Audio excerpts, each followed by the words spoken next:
for this one, I'm just going to talk about one specific book, and that is The House in the Cerulean Sea by TJ Klune. I could be completely butchering the color word because I realized I didn't look up the pronunciation, and I promise I'm an intelligent human being, but here we are.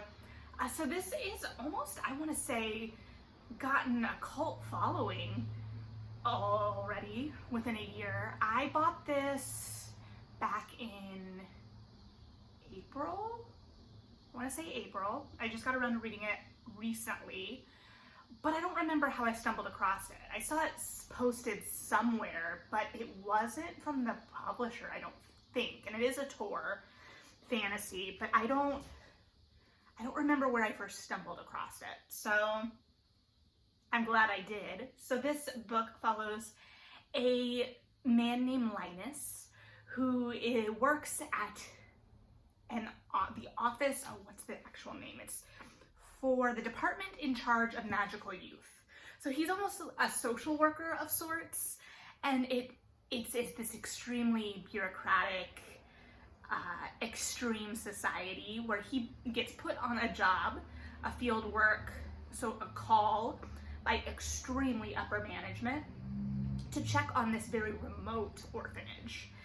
And it's led by a man named Arthur, and it's got some magical children that are extra in the sense that they might have more needs or maybe be considered by larger society more problems than usual. So Linus doesn't really get information about this job until he is already at this island, because it's on this remote island.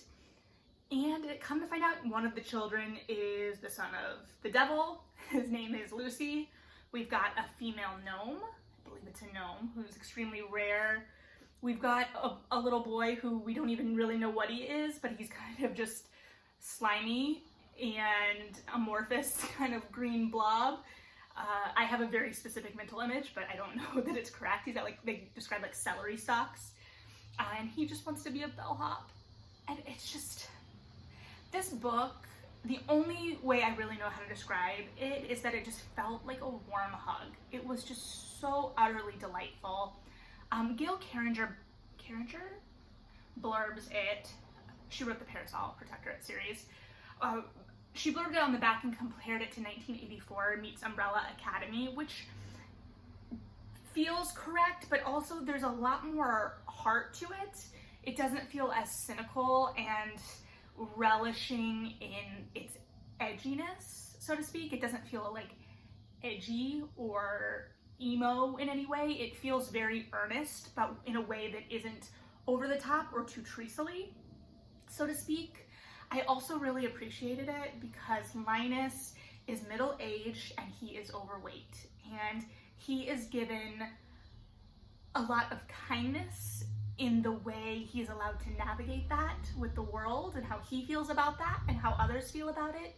And he has a romance that's central to the world of this book, and that is just a fact of it. And I love that. We've been seeing a lot more body positivity in books, and that's something I'm always interested in and always want as a reader myself and how I navigate the world. But I haven't seen a whole lot of men in that same body positivity space in narratives yet.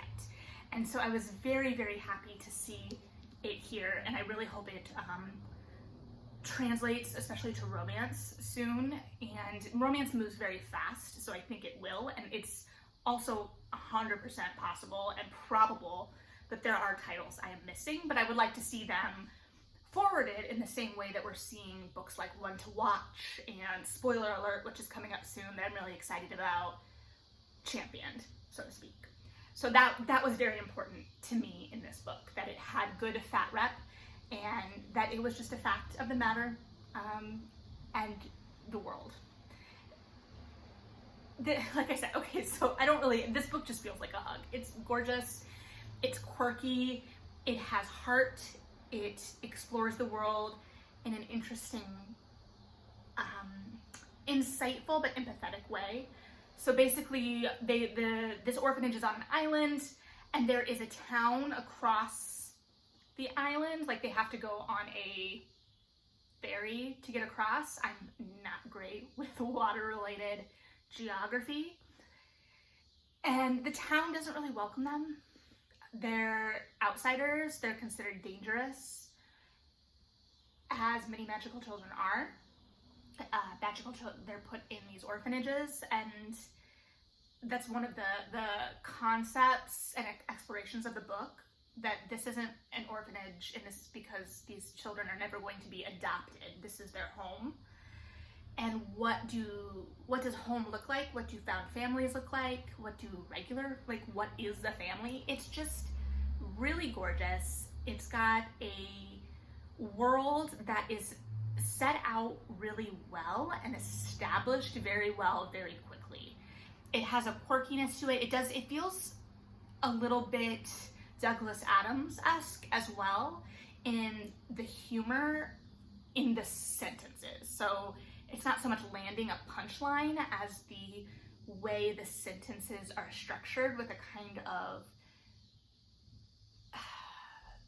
humor to them. I'm not finding the right words to explain that, but this was an utter delight. I'm very excited to have discovered this author. I will be reading his other works. I feel like I'm just kind of babbling, and there's a lot explored here, but it doesn't feel like it needs picked apart, the way a lot of things do. There is just a lot of heart. I don't know how to explain it otherwise, and I feel like I'm just kind of repeating myself. But I 100% think you should read this book. If you have read this book, one, did you have a favorite?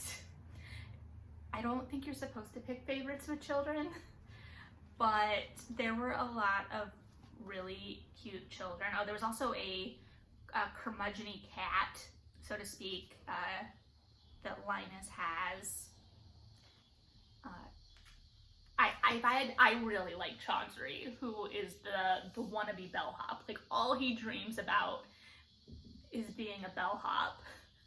And it's just so adorable, but there's also this sadness to it, because the odds of him being a bellhop are very low, and so he has such a pure, simple dream, and no one is going to squash that dream, but also adults recognizing that the odds of that dream coming true aren't as high as they should be, and there's just lots of that here. Just this, what should be versus what is, how we navigate the world. And it makes things over the top in a way that makes it more clear cut. And so, Linus works in this very extreme bureaucratic system, right? There's no personality. It's extremely upper management. He has an awful supervisor, and he just goes about his day. He has one piece of personalization on his desk, and it is like a mouse pad that shows the beach that says, "You wish you were here." And this is the first time he's seeing the ocean. So the narrative pushes these extremes to make its points, but it never lives in that extreme so much that it doesn't feel relatable, or that it doesn't feel true, if that makes sense. I think it's just a really delightful read. It's an adult book. I don't think it's marketed as young adult, but it feels, I want to say it feels kind of like either Ibbotson, but it's been so long since I read any of those, like since I was a child. I think The Secret of Platform 13 or something along those lines.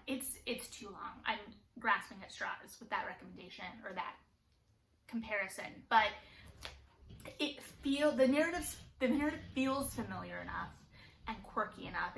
It's almost that British feeling humor, though I don't think the author is British, but I don't know. So yeah, definitely pick this up if you haven't yet.